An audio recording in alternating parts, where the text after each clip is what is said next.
Hello and welcome to another question and answer session that we've got for you here.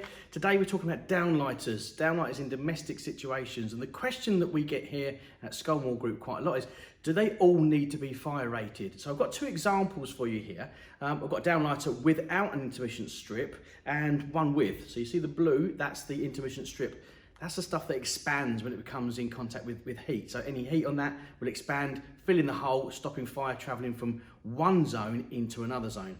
Do they all need to be this, or can you do a mixture of one and the other? We get lots of questions on this, and it all comes down to what is the understanding from the local building control perspective of what is the fire barrier and what is the building envelope.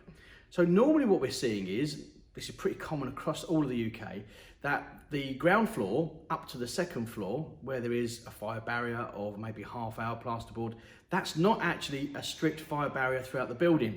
So you can install ones like this there, that's not a problem at all, without that. However, when you're going from floor 2 into a roof void, you would need to probably put something in like this. That would protect the structure of the building if there was a fire, to stop it collapsing.